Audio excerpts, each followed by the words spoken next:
And if you want to quit, you're free to quit. We're going to support any decision you make. You tell me you're done, you're done. We'll stop now. But you motherfucker said win or die. You announced it. On Instagram, you used those words. Win or die. So what's it going to be? What are we going to do? What are we here for? And without answering the question, Kim gets up. And that intensity that I spoke of earlier, that bitch was back, man. And as he stands up and walks to the line, I say to him, I guess it's win.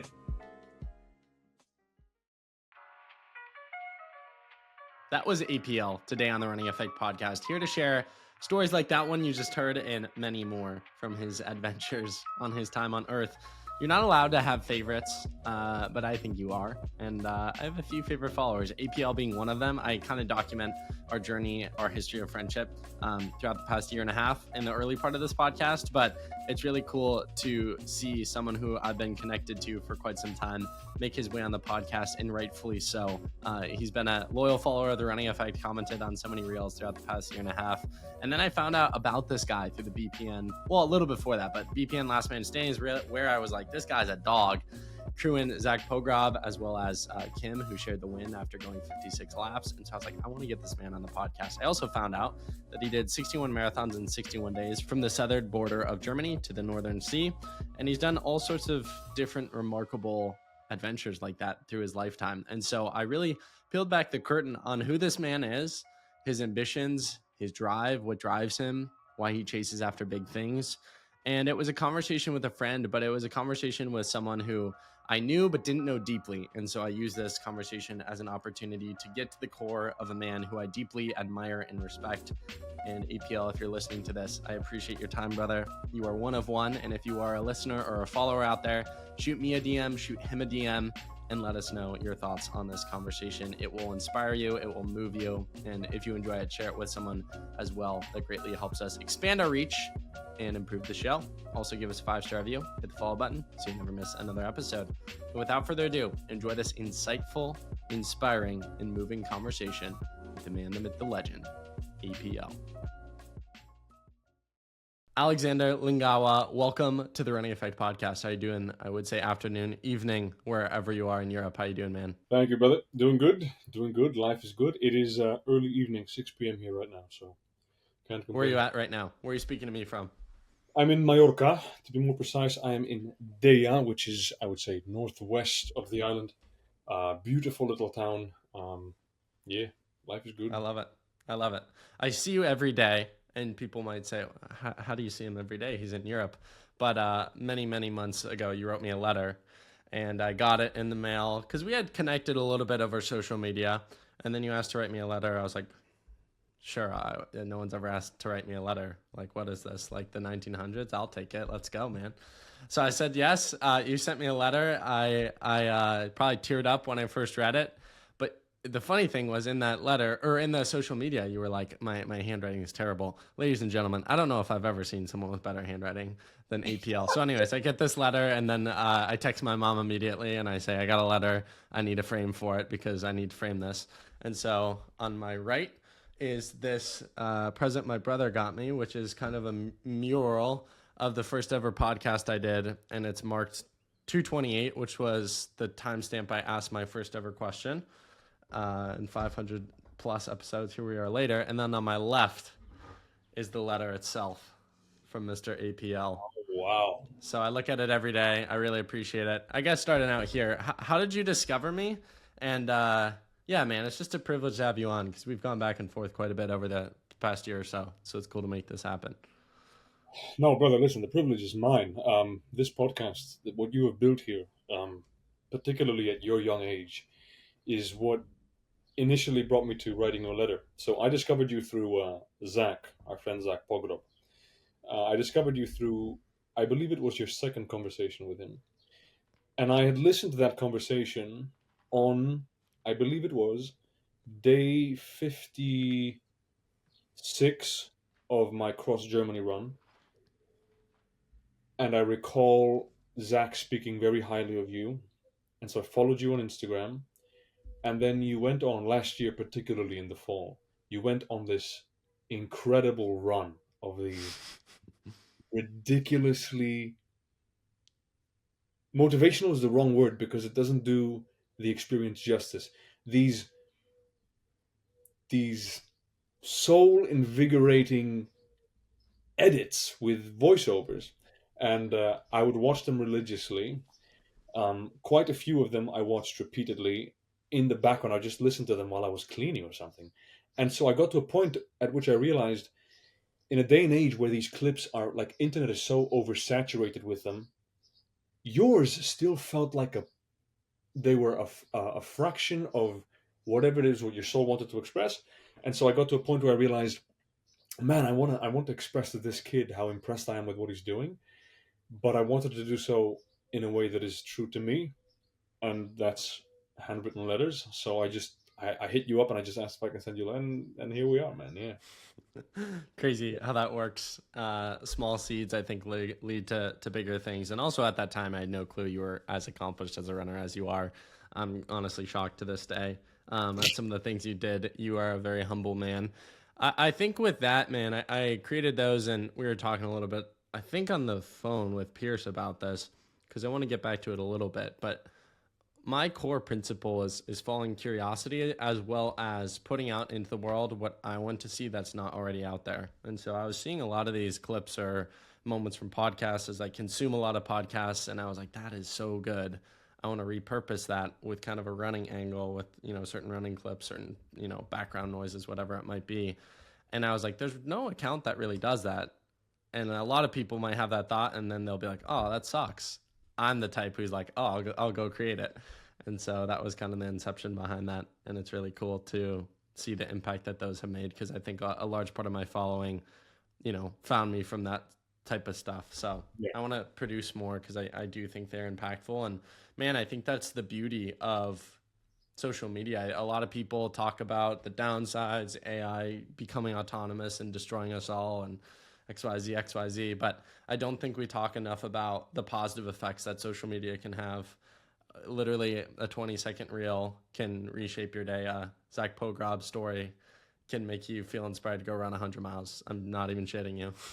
Yeah. I'm sure he's done that. So, Man, in no capacity do I want to downplay the negative effects of social media and the havoc it can wreak, because it can.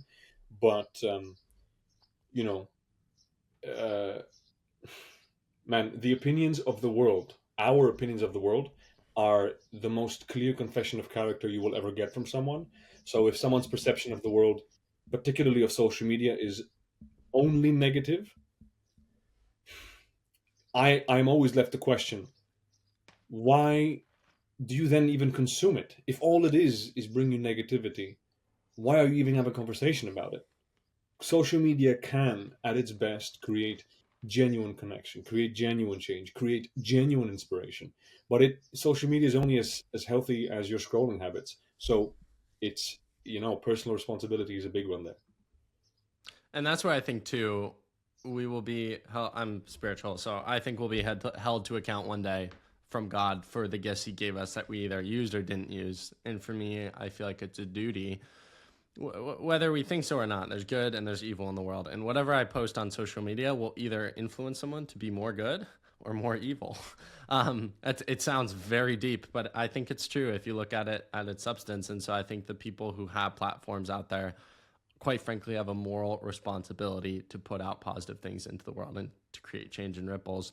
I said this over coffee with someone I met for the first time the other day. I said, one of my goals in life is to impact 10,000 people to such a deep extent that those people then go and impact 10,000 people themselves. And if you do that, that's 100 million people. And that's actually real, tangible impact in the world, because it's not enough to just, I think a lot of people say they're inspired, but then 2 days later, they go back to their old habits. I think true inspiration is when you're so inspired that then you in turn go inspire other people. Precisely, man. It's an eternal dance, and I couldn't agree with you more. The people who have the platforms, the people who've accumulated the attention, the people who have built for themselves a name in the social media space, I agree with you wholeheartedly. They have a responsibility to help curate this space in the healthiest way possible. And so, yeah, I spot want to on, man. go in. Yeah. Yeah, I want to go into some of your psychopathic pursuits. And I want to preface it with a question. 61 marathons in 61 days. You were kind of the man behind BPN, Last Man Standing, crewing a lot of the people there. And something I'm really curious to hear about from your perspective in a lot of these pursuits is what in you do you feel like influenced you to want more out of life and to do more in life? Because it's not normal to want to run 61 marathons in 61 days. And I sent you a post I wrote yesterday, which I felt called to put out. Everyone wants to be exceptional, but very few people realize that the word itself means to be an exception. So when did you first feel the calling in life to be an exception? Whew, excellent question, man. I've told you this after the conversation you had with Kim. Your questions, the best ones, they permeate the soul, man. So with me, honestly, I think it goes back to my mother. My mother, from the get go, as long as I can remember, she would instill within me this notion of great men, of the responsibility of being a great man. It kind of started with her. But to answer your question, man, honestly, I don't know. I can't really. If you have the capacity to generate health, prosperity, help, then I think it's your moral duty to go after said capacity and potential. With the Germany run, what's interesting about it was that the Germany run was always meant only as a prep run. So I had finished my 419-day solo hike across Europe, and I was looking for the next big thing because I was on my last 2 weeks of the adventure, and I didn't know what's next, what to do with myself. And I this was when I had come across Ned Brockman for the first time, because a friend of mine whom I met on the Camino de Santiago in Spain, Australian guy, Jordi, he mentioned that I reminded him of Ned a little bit. I listened to Ned on the podcast and immediately felt called to. I listened to Ned on the Imperfects podcast, and he spoke about his Cross Australia run. And immediately, man, for whatever reason, the three gentlemen who were interviewing him in this conversation, they couldn't really grasp why this made sense to someone to even consider running across the continent. At the same time, while I'm listening, for reasons I can't really explain, it made perfect sense to me. It made ideal sense to me. So I felt called to run across Australia, and then I kind of did a little bit of research and looked up what Ned did before the Cross Australia run, and he had done 50 marathons in 50 days. So I then realized, okay, for my prep for Australia, I'll run 51 marathons in 51 days to one up Ned. And while I was in developing the vision for that run, I realized that my father was born in 1961, and though we're not particularly close, especially now, nevertheless, that I want to kind of somehow pay homage to him. And so 61 was born, and that's how P61 came to be. As for why someone would do it, that question never crossed my mind. It was never really a consideration of why would I put myself through this. If anything, the question was why not. So yeah, man, and it was fun. Fun little summer. Do you think that people are born with it, or do you think you develop it? And by it, I mean that inner drive, that inner desire to be excellent. It's really hard to put words to it, but honestly, man, over the past few months, I've really started to realize deeply that there are certain individuals who walk this earth who are different and view life differently. I think you and I both would be embarrassed with ourselves if we got to age 70 and hadn't done the most epic stuff ever. But most people just walk through life with what's the instant gratification I can get today? How do I work my 9 to 5 so that I can pay the bills to then retire when I'm 60 so I can maybe go to the beach once a year? I think we're different, and I think there's a subset of humans who are different. Do you think you're born with that, or do you think you build it? Oh man, that's a question I've been wrestling with for a while. I recall speaking about this with my father years ago, and then with friends over the years. The question of how much The fabric of the soul or the acquired armor? Which is what? How much of ourselves do we build? How much of ourselves do we discover? Jungian questions, really. I don't know, man. Certainly, a large degree of it is your genetically acquired makeup. Whatever it is you were kind of put on this big sphere on it. It's tricky, man. I think running for me, I acquired much of what I accomplished with running, but again, that was acquisition. What made me want to acquire, that was essence. That was me. That was there before the running. My capacity for storytelling. I'm a very emotional and sensitive person. All that was there long before I had undergone any battle in my life, like the Germany run or wherever the case may be. So it's a good question and a question I don't have an answer for, but my intuition tells me more than we like to admit is already within us. And at the same time, more than some of us like to admit, we can also acquire, if that makes any sense. Mm-hmm. For the Germany run, 61 marathons in 61 days, were you running towards something or were you running away from something? I think the reasons we do these wild pursuits can go either way. We either want to acquire something, learn something about ourselves, or it's just nature. A lot of us run away from things. There were times in my childhood where running was my outlet to think and breathe and be with myself for an hour and feel the runner's high. What do you think that was for you? For me personally, it was definitely both. And I can tell you why. When I had finished the 14-month solo trek across Europe, I had just come back home from a time of my life where I had no social media, where I had walked across multiple countries, most of which I'd done on my own, completely on my own. And I returned home a changed man, and yet I couldn't reconnect with my friends or my family. And that period of my life was the most lonely I'd ever been, ever. And I had been homeless as a child. Man, I've seen some stuff. So when I returned from the big walkabout,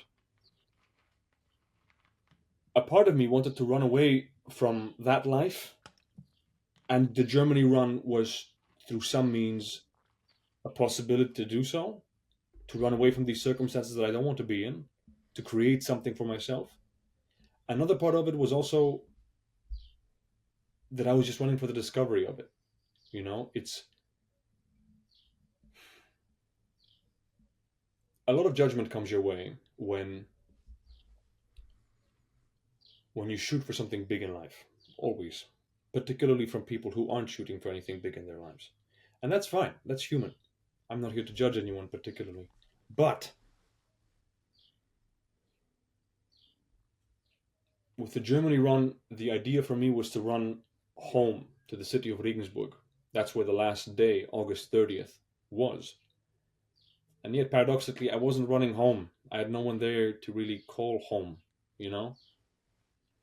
So whatever I acquired through those 2 months, I acquired internally. I didn't make any money with it. I didn't generate a following. Like I had probably 1,800 followers when I finished the run. I'm not a big name on social media. Nothing. I didn't acquire anything except for fruit of internal nature, and that's fine by me. I don't mind that.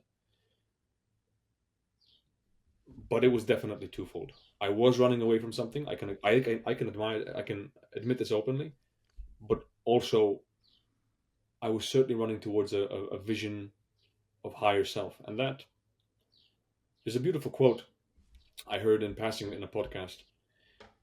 It went something along the lines of, if you orient your aim upward high enough, hold on, I'm gonna give it to you word for word because I have it right here, and I know you can edit to your liking. So the quote is, to be more precise, because it's a beautiful piece, man. So there's a quote that I really like in relationship to this, and that's, if you orient your aim upward in the highest possible manner, the spirit that informs your thought will be the spirit of the highest possible aim. Which, loosely translated, I think to me at the time also meant, for me to acquire the life that I wish to lead, for me to generate for myself the opportunities that I want, for me to build myself in the way that I want to be, I need to aim as high as I possibly can, because the aim upward will then generate a texture of mind and soul that will attract the life that I want, that will build the life that I want, and ultimately help me find some sort of peace, you know? You mentioned that aspect of, people maybe feeling threatened by you running across Germany. And I think one of the most true quotes I've ever heard is people want to see you do well. They just don't want to see you do better than them. And I think the reason why is because when you chase after something great, it makes you feel threatened. And most people can't handle that feeling. When I hear you ran 61 marathons in 61 days, or I see Kim run for 56 hours straight and not sleep for almost 3 days, I'm like, wow, I'm a bitch. I can do so much more than I think I can. I'm the type of individual who takes that and then tries to apply it and be like, how can I work harder? How can I do more? I'm inspired by it. But most people who just live ordinary lives, we all have fear of death and fear of the unknown of after we die. And I think because of that, people are threatened by the sense of you getting more out of your life than they ever could. And so they want to constrain you to a box. I personally felt this when I skipped college because most people in America go to college. And I think a lot of people were threatened by that. My immediate family was supportive, but I think a lot of people, even online on social media, were threatened by that. And to this day are threatened by how successful I've been as a 20-year-old. Because if you're 35 and miserable with your life, yeah, I'll probably make you feel threatened without even trying. Very possible. Yeah. You said vision of a future self.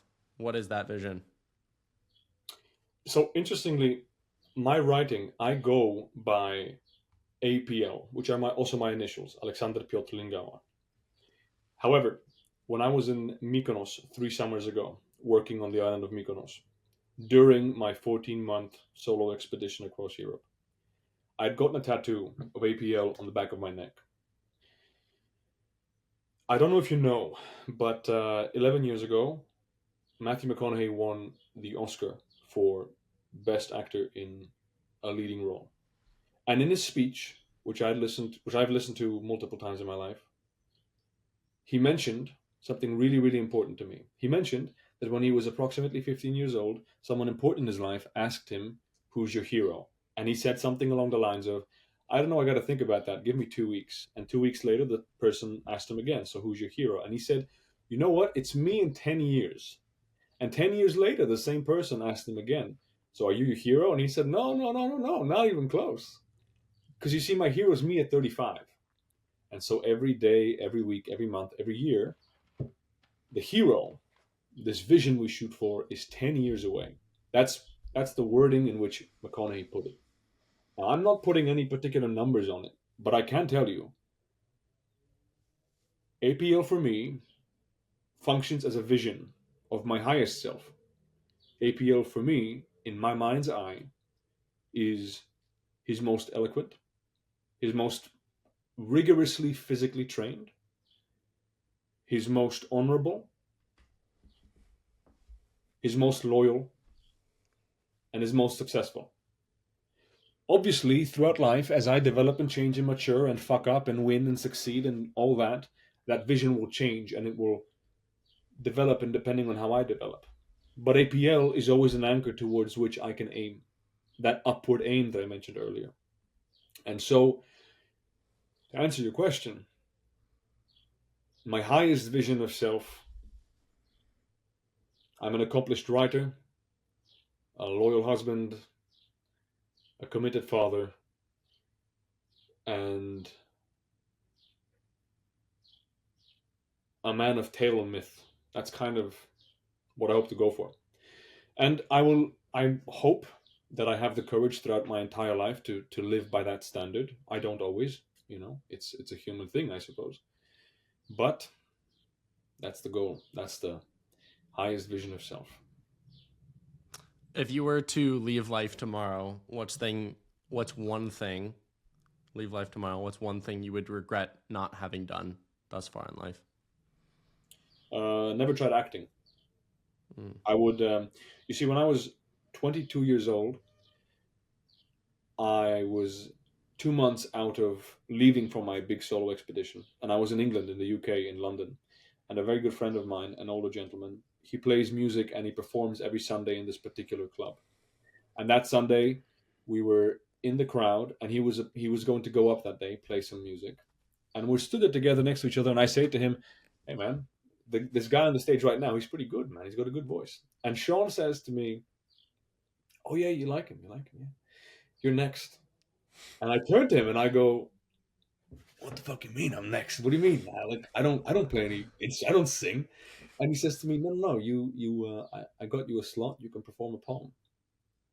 And when I tell you my balls dropped, man.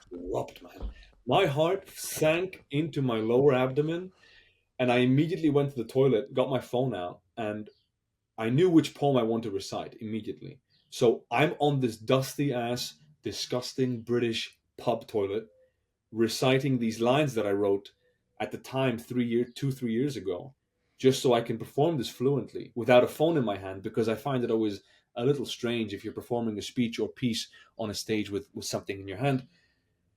Time comes, my name is called, I go up there, and man, I'm telling you, never in my life have I felt more at home than I have on that stage with that fear. Because the poem I was performing is titled Father, a very emotional piece. I think for men, particularly, a very universal experience. And when I started out with the poem, people were chatting, talking, whispering. They don't really pay attention all too much, particularly to some young guy on the stage. And you know, not to toot my own horn, but by the time the poem was over, that room was dead silent. And I was fighting not to cry, and some men in the audience were fighting not to cry. So if I left the world tomorrow,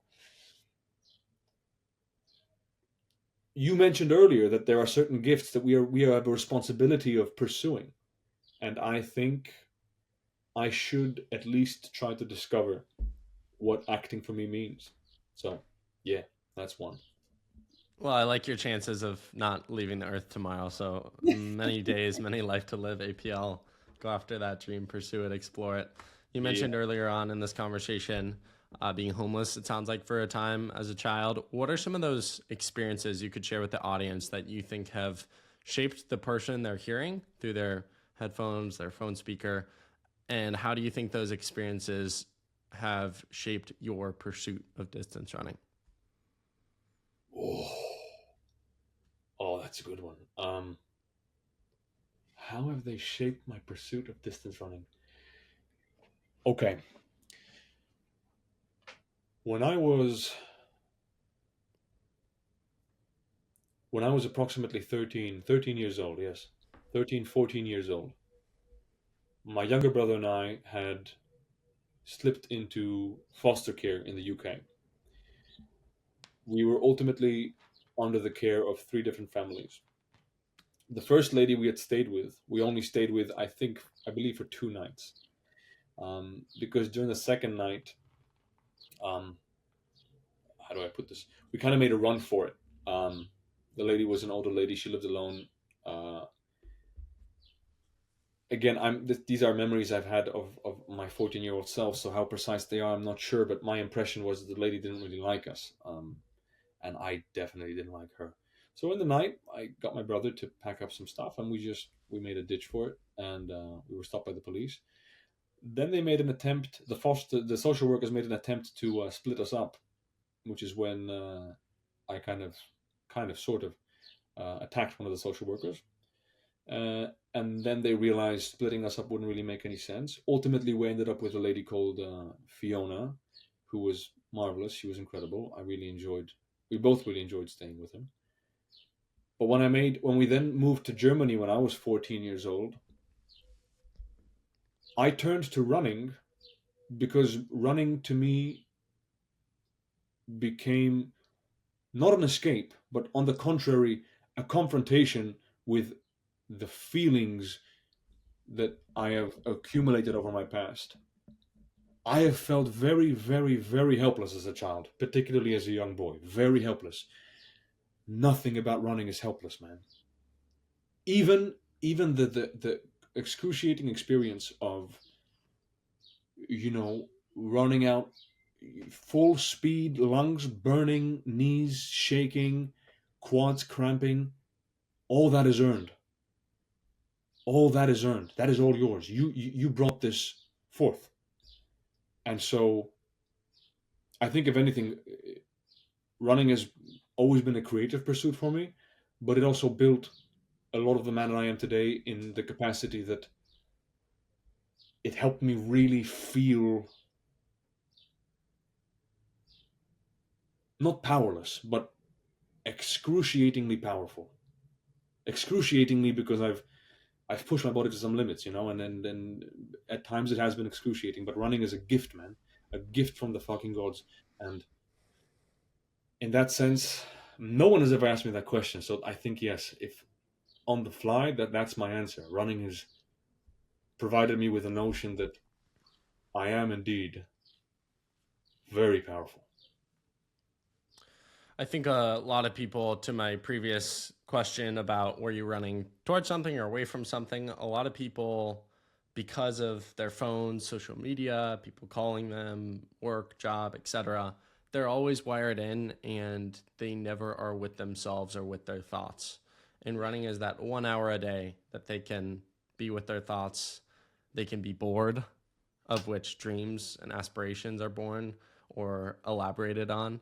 Could go on and on about the subject. But you and your pursuit across Europe, very long journey, and then the 61 marathons in 61 days. I imagine you had quite a lot of time, specifically as you mentioned on that pursuit across Europe, mostly by yourself, a lot of time with just your mind, with just your thoughts. What are the biggest things you learned about yourself in that dead space where it was just you, the road, and your mind? Silence breeds confidence is the first thing that comes to mind, because when I was younger, and I think this is a very natural thing, um, as a relatively agreeable person and someone who's rather social, I wasn't always one to, to challenge norms in groups, or people, or opinions, or in conversation. The excessive silence that I've experienced on those travels, particularly those 14 months, silence brings with it always clarity. At first, it brings a sense of discombobulation, a sense of fear, a sense of a shaky underground and foundation. But over time, if you can sit in silence, it's the healthiest way to acquire confidence that I know of, without having to resiliently build proof, which is the manner in which confidence is defined by Alex Ramosi mainly. Um, so yeah, I carry myself differently in rooms, in conversations, amongst people, not because of them, but because of myself. Because I know with certainty, if all this was stripped away from me, if I had to be alone again for the next 3 months without any normal human interaction, I'd be fine. I could do it. Um, so that was fantastic. In other ways, there were also some reflections that I've made, regarding myself, ones that I really can't get into just because of I had to expand on them massively. But silence, first and foremost, in a day and age like ours, is very important to generate. And you mentioned just now, many of the people you speak with on this platform, particularly, they are so wired in, they are so locked in, they are such hard workers, that running to them constitutes almost an escape from the ridiculously busy schedule they live. And that journey, that solo journey, periods of it specifically, were just the most radical version of that. The most radical version of, oh no, you've got nothing. You've got no one. You want to walk from this end of Italy to this end of Italy? Fine. Do it on your own. You got no one. The stories you see, the places you see, you've got no one to tell. It's all you. That's a very healthy thing, especially if it's limited, not forever. So, These discussions are making me think of this excellent quote. I'm trying to think who who shared it. It'll come to me later, but he said the most important day in a man's life or in a boy's life is the day he realizes no one is coming to save him, and that's when he transforms from a boy into a man. And for some people, that day never comes, and they stay a boy their entire life. What was the day you realized that no one is coming to save you? Because what reminded me of that was your quote about Ireland. Like, if I want to walk across Ireland, it's on me. It seems like a lot of your life has been you realizing that it's truly on you whether you're successful or you fail. And I think that's a framework that is so important for the audience out there. You are the CEO of your life, whether you are successful or whether you do fail.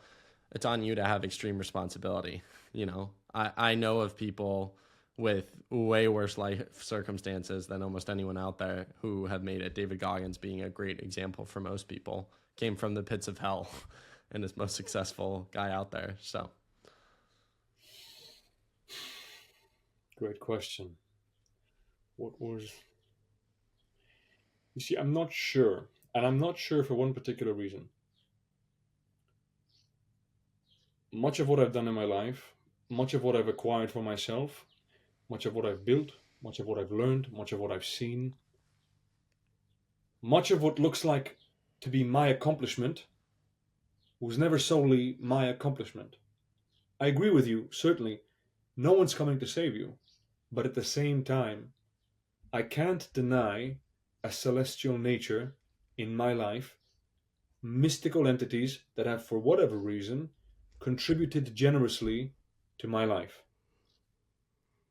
When I was, when I was 11 years old, the police stormed our apartment. Well, not even our apartment. It was an apartment of a friend's of ours that we were hiding in. My mother, my brother, and I. So that police raid was a big one, just an eye-opening situation. A lot of stuff, but one singular moment. P61 was full of those moments. Man, P61 was full of moments of, yeah, no one's running these distances for you, buddy. Oh, it's day 53 of a marathon run? Cool. You want some pity? Cool. But it's still day 53. It's not 61. You still got some running to do. You still got some miles ahead of you. On the last 4 days of that run, on the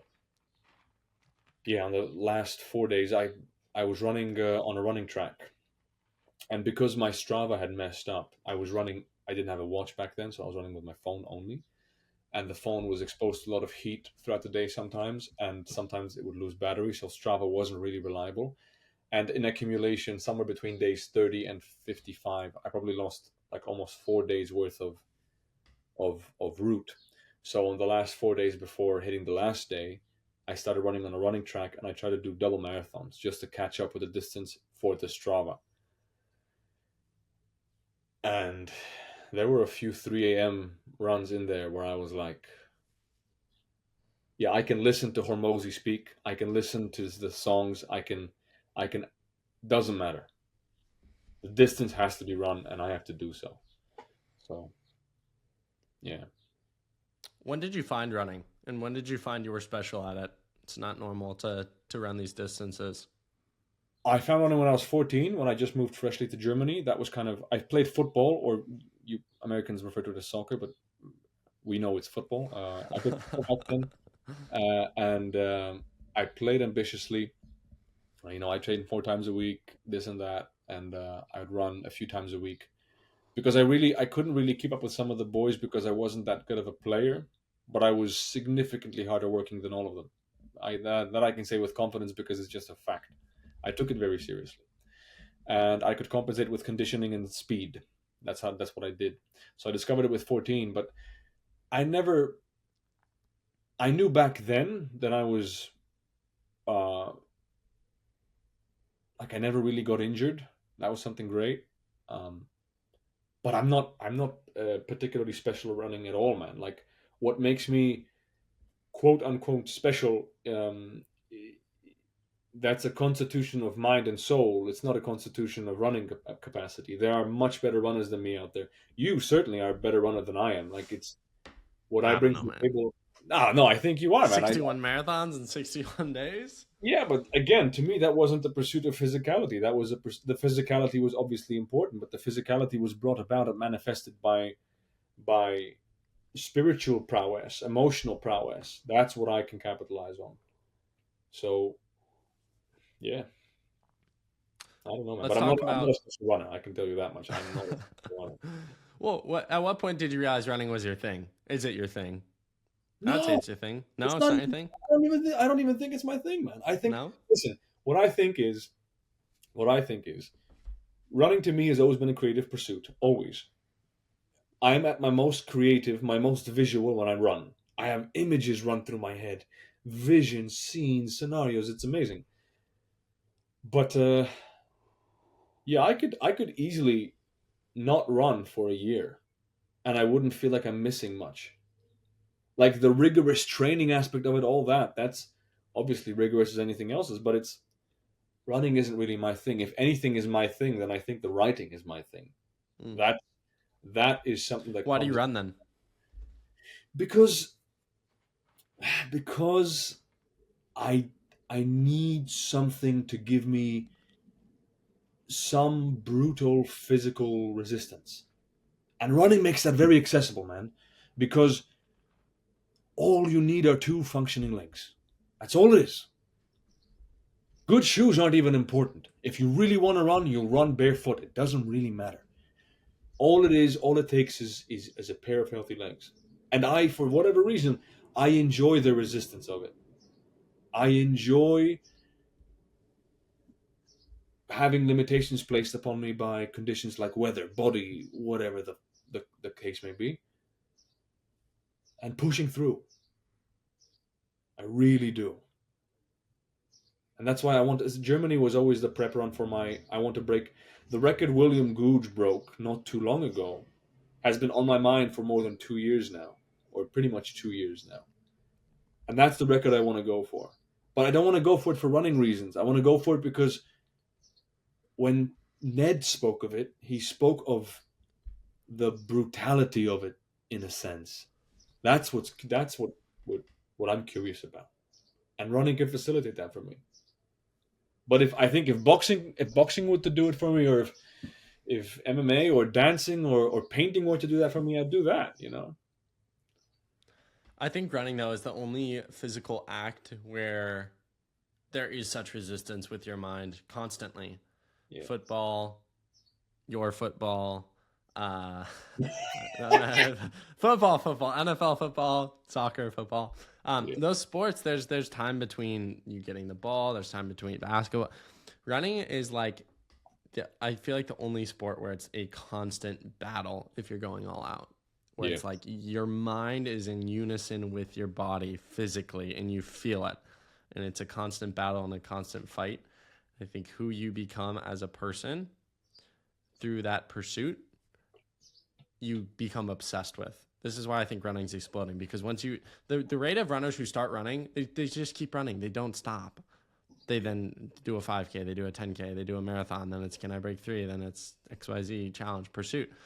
It's because we naturally want to feel good about ourselves as human beings. I love the Goggins. Oh, love this when he goes, he's talking to himself. He goes, "Do you want to be a bitch today? Do you want to walk around all day knowing that you could, but you didn't?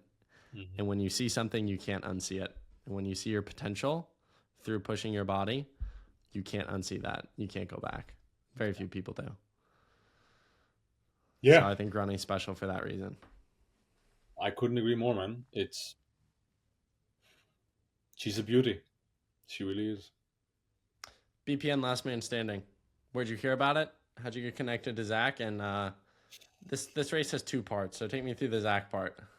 Let's do it. Okay. So this is what I'm really excited about, man.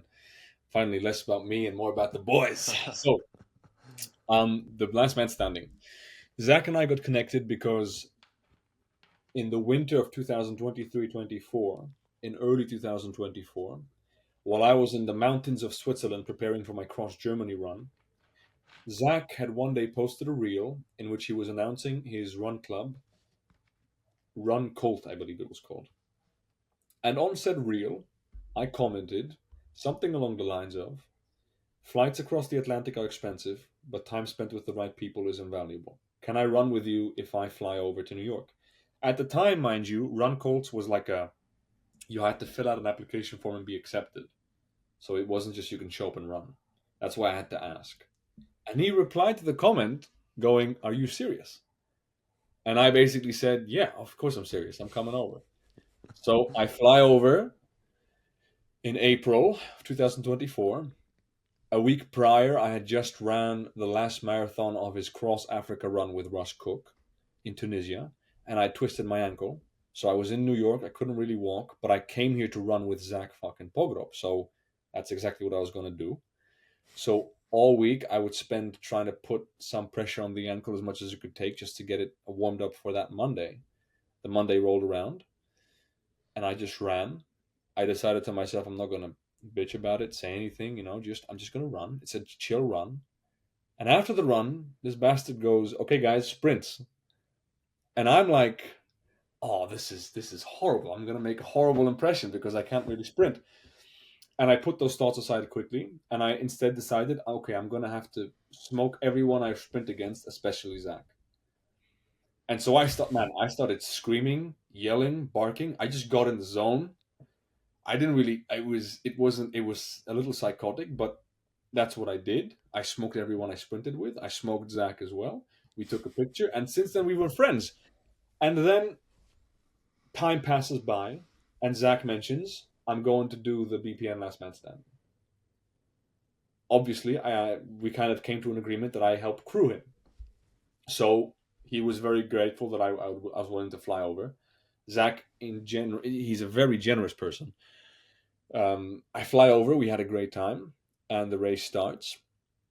And man, there's so much I could say. So you slow me down if I'm going into too much detail. But um, Zach's whole idea, his whole announcement was that he is going to win this thing or die, you know.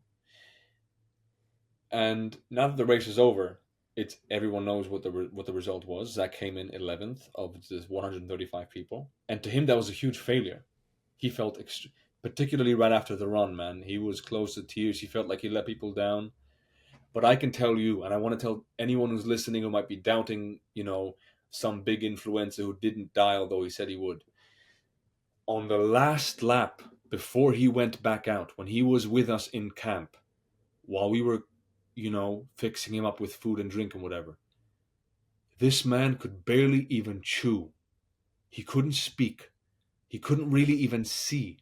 He couldn't properly walk. And he was still, "No, man, I have to go out there." Midday Texan heat. It's 12 p.m. And obviously, because I know him and I know myself and I know the circumstances I tell him, "Of course, man, get back out there. Absolutely." But to anyone doubting him, and especially if he's listening, if he's still doubting himself, the motherfucker couldn't even chew. He was done. And he goes back out there, and after the first half lap, the first loop, he knew he was done, and he came back in. So he completed the 100 miles, and that was pretty much it, man. And it was an incredible. I learned so much. I learned really, really much alone, just through those 24 hours alone. And we packed up camp. We went back to the Airbnb that we were sharing with Chad Cohen, who is also a competing runner. And we got home, and everyone was following on their phones what was happening with the race because BPN did an incredible job of making this event public. And I knew of Kim long before the run. During my P61 run across Germany, Kim had done a cross Germany run where he ran to every single international Germany game during the Euros Cup, which is a international European championship for football, the real football. And we had the same shoe sponsor at the time, so we were aware of each other. We had heard of each other. And this was 2024 in the summer. On my flight to Austin, Texas, I run into Kim fucking Gottwald. And on the flight, I eventually walk up to him. I walk down the aisle where he was with his friend, and I approach him and I introduce myself. I said, I'm sorry to bother you. I'm blah, blah, blah, blah. Kim tells me immediately, oh, I know who you are. We did and we got along great. And the interesting thing about that kid is that unless you're interacting with him, because he's a very warm, fuzzy kid when you speak with him, very nice guy, he does have a very intense quality in his eyes. And I saw that quality in his eyes before we boarded the plane. I saw it on the plane. And I can tell you for a fact, I saw it multiple times during that run.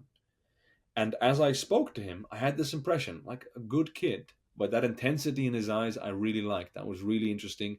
I think this kid can go far in the race. The race day comes. 24 hours later, Zach is out. We go back to the Airbnb, and I kind of think to myself, you know what? If Kim is still racing in the morning, I'll just grab the car and I'll go and see if he needs some help. Why not? The next morning came. They were still running. I made it out to them around noon, 11 a.m. maybe. I arrive at the scene and I immediately speak to his father and I asked if I can be of any help, if they can use some help. That I had brought supplies and food and like a little bed and whatever the case may be. And here's the thing. The first thing his father says to me is, yeah, I think we're done here. I don't think this is going to go on for much longer. Kim is pretty much finished. He's been hallucinating all night. And we have no chance against Kendall. The guy is a professional. He's moving like a machine. He's doing his 52-minute laps. I think we're done. Thank you for coming. And I'm shocked because I'm like, it looks good. I don't know. And I go to the camp. I meet the camp themselves.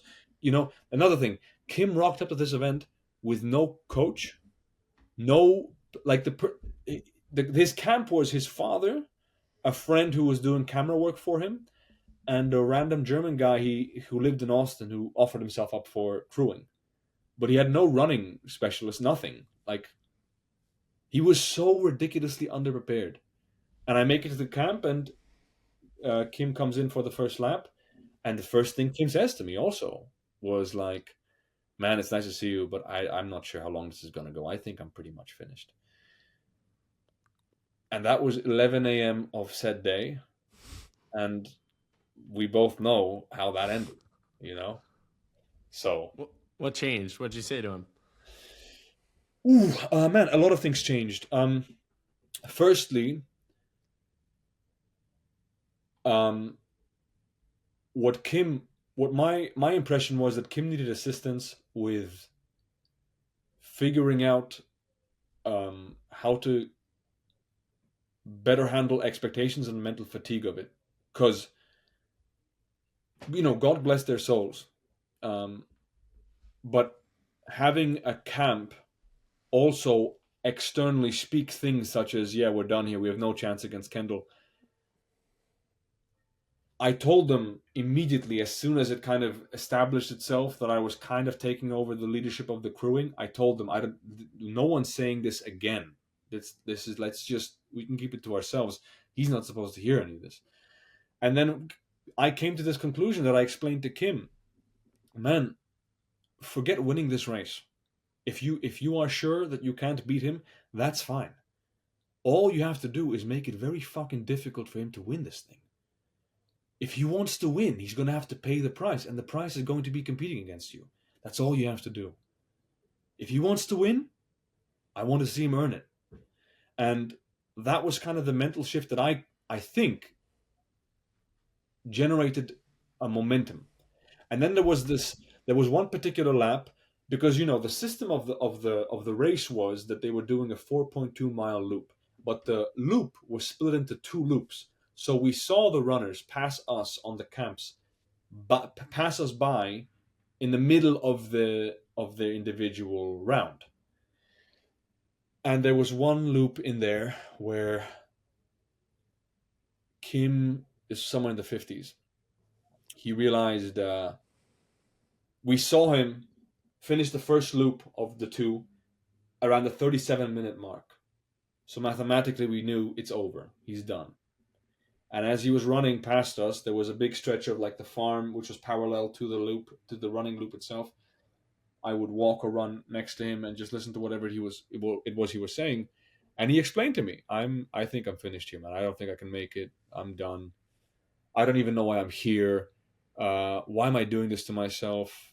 I might even cause permanent damage to my body. This is not worth it. Why am I here? He would keep repeating these things. So before he turned left and I had to go back, I just told him, "Okay, man, if this is it, this is it. I'll see you at the end. Be proud. Much love." And then the motherfucker kind of makes a turnaround. He runs back into camp. He makes it back. And there was this infamous little video that had happened on the live stream. I also posted in the Instagram post that I dedicated to Kim. And there was a fragment of that race where I think it was lap 50 something, maybe. Yeah. Where Kim admitted to the live stream cameraman recording him that he's done, that he's finished. Like, it's been good, it's been a dance, it's been fun, I'm finished. And then a few frames later, the cameraman is now no longer behind him, but he's from the side to him. If you play that, I posted it on my post, so people who want to watch it can watch it back. If you play that video loud, because everyone at the camp, everyone there, Nick Bear, Lucy Davies, everyone was there. We're just watching to see what happens. Kendall is already in. He's recovering. He's resting. And Kim, we hear, because everyone working at BPN, they're working with walkie-talkies as well. So once he said to the guy on the live stream, "I'm finished," people here working for BPN would tell him, like, "Oh, he says he's done. He's finished." I hear this. I run to the outer edge of the gate where we can legally still stand. The second I saw that bastard, I scream, and you can hear this. I scream to him, "Kim, letzter push," which is German for one last push. And then all of a sudden, the walk turns into a shuffle, and the shuffle turns into a run, and he makes it back. And that's the lap where he made it back with like less than 2 minutes to spare. We sat him down. I didn't speak much to him. He didn't speak much to me. All I did was look at him. And I think he also kind of understood. This is not over. There's more left in this tank. There's more left to give. There's more left to experience and to taste. And that's when I kind of would resort to mental games with him. I would, particularly also with the other camp. I don't want to speak ill of anyone, particularly because I don't really know the said people, Kendall or the coach. I know that the mother was extremely warm to us. I spoke to her very briefly a few times. She was an extremely warm person. Kendall was always with a smile. I had great interactions with him.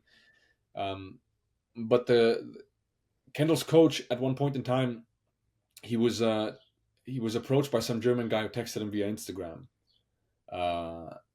after this infamous loop. Because, mind you, Kendall's team were already getting the flag to celebrate before Kim made it back into camp. They were already convinced it's over. And some German kid texted him saying, "We're back in the game," with a German flag or something. And then this coach accused us of breaking rules, that Kim would have been already out of the race if it had been by lap 48.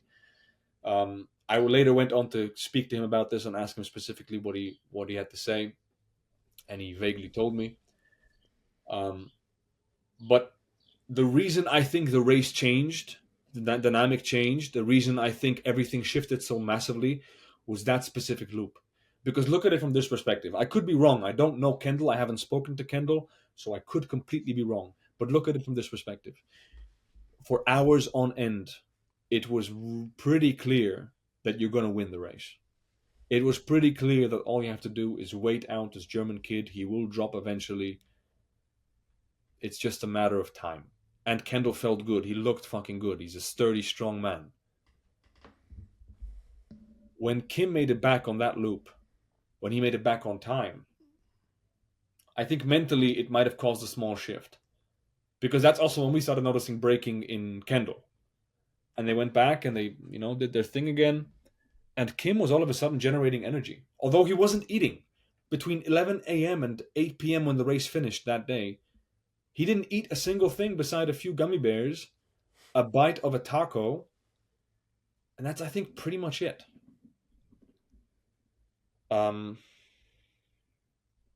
Yeah, man, I'm going on a tangent, so I don't, but yeah. There were so many things that happened. There were so many individual instances. At one point in time, I sat him down because I realized that if Kim makes it back to the camp with 3 minutes to spare every single time, walking all the way back to the tent and back out to the line is just costing him time. So I brought the chair out right in front of the entry, and I would treat him there. I would speak to him there, which to me also facilitated kind of a mind game with the other camp. They eventually followed suit and did the same thing. But while he was in that chair, I would speak to him, and I would say to him very, very clearly, like there was one instance where we spoke, and I said to him, "Listen, man, no one's forcing you to do anything here. Absolutely nothing. You are here on your own accord. And if you want to quit, you're free to quit. We're going to support any decision you make. You tell me you're done. We'll stop now. But you motherfucker said win or die. You announced it. On Instagram, you used those words, win or die. So what's it going to be? What are we going to do? What are we here for?" And without answering the question, Kim gets up, and that intensity that I spoke of earlier, that bitch was back, man. And as he stands up and walks to the line, I say to him, "I guess it's win." And he walks up to the line, and all of a sudden, I also notice uh, little injuries that Kendall was bringing with him, like niggles. He wasn't walking properly. And because we had the benefit of a second language, German, I started being a real bastard, and I started screaming at the beginning of the lap, because they had to stand the minute before it would begin. They would stand there and wait for the signal to go off. So I would just talk to him in German, man. I'd say stuff like, "Man, he can't even stand. Look at him. Look at him." And Kim wouldn't look, so I'd go again, even louder. "Look at him. He can't even walk on that leg, man. That knee is done. It's done." I would say stuff to him like, "Man, I've been watching his mother for the past 2 loops. She's worried. And a mother knows her baby. She's worried, man. It's getting there. We're breaking him." And I'd say this repeatedly. I just amped this bastard up. And then came the infamous sleep loop, where he fell asleep. And interestingly enough, man, that round started off, and when it started, Kendall walked up to the start line, again with a bit of a niggle in his leg. So I knew, I sensed he's going to want to start it off quick. He's going to want to get ahead of Kim to send a message. Because at this point, they are communicating to each other precisely in this way. And as the loop starts, and they make a few steps, I can tell Kendall is trying to overtake him immediately on the outside. So I run to the other edge of the camper where we're still legally allowed to be inside, and I scream at Kim and I say to him, "Don't let this motherfucker in front of you. Don't, not for a second. This whole loop, he used to be behind you. You send a message." And then Kim falls asleep. He falls asleep because he sat down and closed his eyes and needed some rest. And while we're waiting to see Kim on the first loop, we see Kendall first, struggling, bodily struggling. The BPN crew has already prepared the cart to pick him up in case he also is finished. And Kim's father is going crazy, man. He's worried out of his head. He's speaking to me right to my left, and to my left, stood to my left, and he's saying things to me such as, "Man, what if he collapsed? What if he broke? What if he twisted an ankle? What if he's in a ditch and no one can see him? What are we going to do?" And I had to explain to him very calmly that the exact manner in which we've been watching Kendall's mother and assessing Kendall's condition based on how her body language is, they're doing the same thing. There's no need to manifest now any worry. If something happened to Kim, the BPN team, the crew, they will take care of it. They will find him. They will treat him. He's in good hands. He'll be fine. Until we have reason to worry, we will not worry. And it helped. And he calmed down. And 37, 38, 39 minutes later, Kim is still not here, man. And I'm slowly beginning to I'm looking at Lucy Davis, who's like stressed as fuck. And I'm thinking to myself, okay, don't just we're good. If he loses, he loses. He's already proved his point. He's fought valiantly. And there he comes, running around the corner, sprinting like a madman, and everyone starts screaming. The whole camp, everyone who was still there, screaming, rioting. And I then run on the farm side, next to the lab. That's where the infamous video with me and Lucy Davies and everyone kind of came about. And I asked him, what happened, man? What happened? And he looks at me and he goes, "Man, I fell asleep. I don't know." And he finishes the lap. But that was the most important breaking point, because Kim all of a sudden had this. His body was completely fine, man. It was amazing to see. He came back into camp and he came back into camp with a half a second in front of Kendall. He surpassed him right on the finish line. That's where he passed him. It was also, Kim told me later, he just wanted to send a message, you know, because they also had some, both Kim and Kendall, they had some issues in the second night, I think it was, with a lamp situation that wasn't, from what I heard, particularly sportsmanlike from one of the competitors and stuff like that, man. So Kim, he was amped up, and yeah, I just went on like a 15-minute rant. I'm sorry, but That's great, dude. That's great. We got to wrap up here soon, so I'll ask you one question, and we can recap it in more depth another time. You next year might throw your name in the ring. Yes. Speak to that. Yeah. Yeah. I'd love to compete next year. If I get a spot, I would love to compete. We'll get you a spot. We'll get you a spot. I'm strongly assuming that the attention, because of this year's competition, the attention for it next year is going to be even bigger, and the names that are going to show up are going to be even bigger. So if there are some serious backyard ultra runners there, I'm probably not going to be going with the knowledge of like I'm going to beat them. But as always in life, I would like to show up and give people a good run for their money. It would work well as a prep run from our Australia thingy. So yeah, yeah, you'll see me there definitely. I'll be there. I'll be there. APL, what's the final message, takeaway message you want to leave with the audience today? Tell your people you love them. Work hard for something.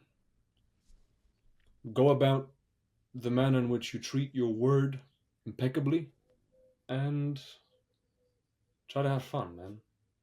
It's a short life. I love it. Final question for you. The question I ask every guest on every single podcast. If you had Gordon Ramsay coming over to your house for dinner, what would you personally choose to make for him? A knuckle sandwich. No, I'm joking. I'd make Gordon.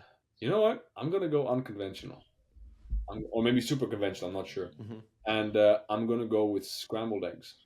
Oh, okay. I make a mean pair of scrambled eggs, man. Little breakfast for dinner. Yeah, I'd love to get his notes. Yeah, because fuck it, you can always eat eggs, man. You can always, you know. Absolutely. Aleksander, thank you so much for this conversation. You always bless me, whether it's through our text interactions or the content you put out there, or the ways you elevated Kim on race day, or Zach from afar really inspired me. And this conversation, getting to know more behind the man that I've talked to and gotten to know a little bit, meant a lot. And I know it's going to mean a lot to the audience out there and inspire them to take radical action in their life. So, man, I'm excited to see all the things you do in the coming weeks, months, years, whatever it might look like. And know you have a fan and supporter in me, and the first of many conversations, brother. Appreciate you. Thank you, man. You humble me again. Your words are beautifully chosen. Thank you so much. Love and appreciation for you. It's a pleasure to see what you're making of yourself. Honestly, as a somewhat your senior, it's incredible to see. I'm proud of you, and keep it up, man.